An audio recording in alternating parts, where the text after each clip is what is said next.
2004 election. We don't start fights, we finish them. Plus, America's soldiers tell their stories of service on the one-year anniversary of the war in Iraq. There could probably be some high-value target present there. But first, the hunt for al-Qaeda operatives in Pakistan. Is America making progress in the war on terror? Now, New England's award-winning nightly news analysis program, hosted by Chet Curtis and Jim Browning. This is Newsnight. 1 year ago, military forces of a strong coalition entered Iraq to enforce United Nations demands to defend our security and to liberate that country from the rule of a tyrant. For Iraq, it was a day of deliverance. For the nations of our coalition, it was the moment when years of demands and pledges turned to decisive action. President George Bush at the White House today, commemorating the one-year anniversary of the beginning of the war in Iraq. Good evening, I'm Chet Curtis. And I'm Jim Browder. He attempted to do a couple of things, Chet. One, to smooth over differences with former allies that obviously are not with us now, to emphasize the breadth of the coalition, and most importantly, to fit the war in Iraq into our larger war on terror. And while the president was focused on the war in Iraq, worldwide attention was focused on a small region on the Pakistan border. The Pakistani military is reported to have a senior al-Qaeda official surrounded. ABC's Stephanie Tsai reports. Pakistani forces are engaged in a major firefight near the Afghan border, leading some to believe that the militants are protecting a big fish in al-Qaeda. There are suspicions it is Dr. Ayman al-Zawahiri. Often seen side by side with Osama bin Laden, Zawahiri is a suspected mastermind behind nearly every major al-Qaeda atrocity, including 9/11, the African embassy bombings, and the USS Cole. While we don't have the confirmed facts yet, we don't know for sure if he's been captured, but if he is, that'll be a very significant step, an extremely important step in the war on terrorism. Bush administration officials are being careful not to jump the gun. I don't think anyone knows precisely who's there, or even if there is someone there. What we do know is that they're fighting fiercely. 15 soldiers were killed, vehicles destroyed, and children who had been watching the military buildup caught in the crossfire. U.S. forces aren't involved in the battle. This is a Pakistani operation. What we are doing, since we're very active on the Afghanistan side of the border, is that we're reinforcing that side of the border, and that's helpful. It's doubtful whether that will mean the end to the war on terror. Well, I think it would be one more step in dealing with these international terrorists. It would not be the final step. Despite Pakistan's early claims that forces have Zawahiri surrounded, a senior Pentagon official tells ABC News there is no reason to believe Zawahiri is there. Still, Pakistani forces continue to battle hundreds of militants. Stephanie Tsai, ABC News, London. Now, tonight we're looking at the latest developments in the war on terror with our next two guests. Farouk El-Baz is a professor at Boston University. He served as an advisor to the late Egyptian president Anwar Sadat from 1978 to 81. Professor Adil Najam is at the Tufts Fletcher School of Law and Diplomacy.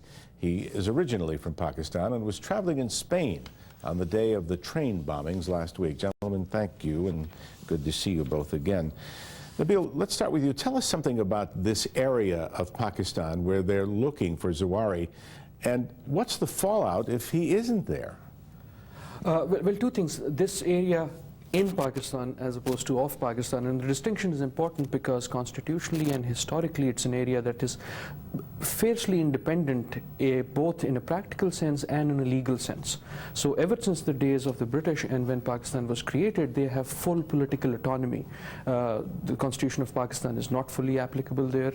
It's domestic tribal law that works. So from a Pakistan political perspective, this is amazingly big news, because for the first time the forces of the government of Pakistan are in there. And that was at the urging of the U.S. government as well. At the urging of the U.S. government. And this is going to change Pakistan politics in that area, irrespective of what happens with this operation.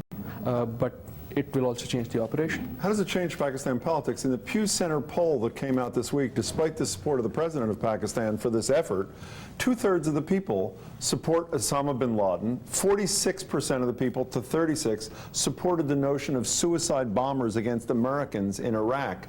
Are the people behind this effort that's being led to capture this guy? Assuming he's there? Yeah, not really. And that's why it is a fierce battle right now, and that's why President Musharraf met with the heads of the tribes from this area, which is all Pashtun, and in Peshawar, just to ask them for help, and they refused. And that's why things are coming to a head right now, because they didn't really want to go along with, all he wanted was for these people to deliver the foreigners, which are the Afghan Arabs, the ones that came into the country to do the mess, which is happening right now. So there is definitely a resistance of the locals, because this bunch of people also were very supportive of the Taliban. And many of the Taliban heads were from that region too, and therefore it is part of the old regime. Adil, let's talk again about whether or not Dr. Ajawi was there. We don't know for sure. We don't, and both Islamabad and Washington are repeatedly insisting that we don't know who's there. The implication, however, clearly is that someone important is there, otherwise you would not have seen fighting as fierce as what we are seeing. But Washington and Islamabad, for 2 days until this afternoon, have allowed the hype to build to a fevered pitch, obviously thinking at one point that he was there, yes? And I think that's dangerous. Why? It's a dangerous gambit, because the collateral damage of the media hype can be very high if he isn't there. Damage to whom? Damage to the larger war on terrorism. So imagine if we find, even if we find important people there of Al-Qaeda, but we don't find him. What happens to the Al-Qaeda followers who are watching CNN is that this myth of invincibility grows further. And I've always argued that the myth of Al-Qaeda is far more dangerous than the reality, which is not to say the reality is trivial, but this sense that the world against Al-Qaeda and they keep slipping by is not a good story to be projected. Except for the fact that the reason for them to have built it this way is the sighting of Ayman al-Zawahiri in a vehicle that is a bulletproof vehicle. And so the local people have said that. They saw someone like al-Zawahiri in this vehicle, and that's why the vehicle was followed, and that's why the vehicle was bombed, and that's why this whole thing started. So they have human intelligence about the fact that this guy is in this region now. You know, until very recently, we looked upon, at least here in the West, looked upon Al-Qaeda as almost, you know, a monolithic unit. We're seeing evidence now that there are a lot of areas in the world where Al-Qaeda freelancers, if you will, for lack of a better word, are working, and that may have happened in Spain. And you know, they may be spiritually tied to Al-Qaeda, but operating independent of Osama bin Laden. Which is probably what makes it far more dangerous. Which is also why, if in fact it is Ayman al-Zawahiri, capturing him may be even more important than capturing Osama bin Laden, because Osama bin Laden is the face of this ideology, if you will, of terror. The operational end, to the extent that there is now a central operational end, was and remains al-Zawahiri. But what we've been seeing across the world is that that kind of, you know, like this multi-headed dragon. These things happen sporadically, and there isn't a center. Can we talk about, this is the 1-year anniversary of the beginning of the war in Iraq. I want to talk about what the reaction to this is in the Muslim world. I'm very surprised by the fact that sort of counterintuitive polling came out this week. ABC News did polling of the people in Iraq who overwhelmingly, 60 and 70%, said they were optimistic about the future. Yet when polling was done by the same Pew survey in Muslim majority countries that are fairly friendly with us, Morocco, Turkey, Jordan, Pakistan itself, overwhelmingly, the population, the Muslim population, was against what was happening in Iraq. If the Iraqis are happy, why are fellow Muslims around the world so unhappy? You have to realize what these people have been hearing from the news media. The news media from the Arab countries. Outside of Iraq, you're talking outside of Iraq. Outside of Iraq, the news from Iraq through the Arabic media, and I mean all the media, written, heard, and televised. All of the media have been showing only disaster and speaking about a very bleak future for the Iraqis. And to any observer right now, you look at Iraq today and you look at Iraq before. Iraq today is unstable. There is a lot of mess in Iraq, and the future is not very bright because there may be a civil war, and there is no security. And so these things are played up, and therefore everybody in the Muslim world believes that Iraq is in a much worse situation today than it was before. So has the U.S. made any headway in the Muslim world? At the beginning of this, the notion was, George Bush said a year ago, that if we establish this beachhead of democracy, and we're surely far from that now, but they did sign a constitution unanimously or approve it a couple of weeks ago, a beachhead of democracy, that spreads a positive message throughout the Muslim world. Has it spread a positive message at all, the steps to date? Not yet. Not yet. We've talked on this program before. The most important thing is, for much of the Muslim world, whether this is seen as a war against Islam. And is it seen as a war against Islam? Unfortunately, I think an increasingly large number of people are seeing and getting very uncomfortable about that. So in some ways, it's not about Iraq. Yeah. In some ways, it's about looking at the last couple of years and looking at all the hotspots. And if you are a Muslim in any of these countries, the messages you are getting not only from the internal media, but from the world media, suggest that the world is sort of tightening around your neck. To both of you, can either of you imagine a democracy in Iraq as we would define it in the United States? I don't see this at all, because there is no institution, there is no civil society, there is no, and when you talk about democracy the way we see it here, you have in Iraq these factions and these people that never really thought of themselves as a nation. The Kurds believe the Kurdistan nation. The guys in the south believe in the Shia nation and affiliation with Iran and all the other Shia in the further east. And the people in the middle are lost. So there was no real nationhood. Here we speak about democracy because we're all after the same thing. But in Iraq, if you take one person from any one of these groups, he's not after the same thing as the others are. Adil, do you share that view?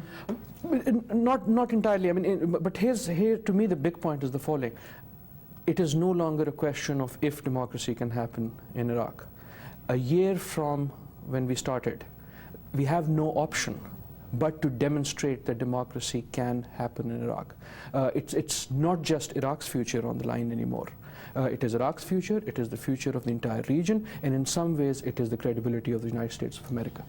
We have just a very little time remaining. Tell us something about what it must have been like in Spain. You were there when the trains were blown up last week. And you were there for the election 4 days later. I arrived in Spain. I landed a few hours after the bombing and heard about it from my cab driver, and I left in the middle of Sunday when the elections were happening. It was a very, very powerful and overwhelming feeling. In some ways it was just like 9/11. And here was a country which was stunned by this event just as we were stunned on 9/11. It was just one of the most overwhelming and powerful moments I've been through recently. And what was the feeling? We understand what the feeling was about their government, or at least their former government. What was the sentiment about the United States, since so much of this allegedly had a connection with what we were doing in Iraq? I don't think there was much of. I was at a conference. There were a number of U.S. people there. At one level, there was a certain sharing of we've now been through what you've been through. But the election results were largely a reflection of a reaction to the sitting government then. And sort of one of the big lessons for me was I realized that post 9/11, terror is a different sort of political issue. It cannot be manipulated and spun the way economics, jobs, or anything else can. It's just too close to people. And that to me was the big lesson, and I think it can play either way, and it will play all across the world. You have to hold it right there. Thanks so much to Farouk El-Baz and Adil Najam. Coming up next, more on the one-year anniversary of the war in Iraq. I'm going to take a break. But I'll be back to talk to some American soldiers who served their country in Iraq. We as soldiers have to do a mission regardless of what happens to the political powers, and so we do it. And I feel very proud to be with soldiers that are willing to do that.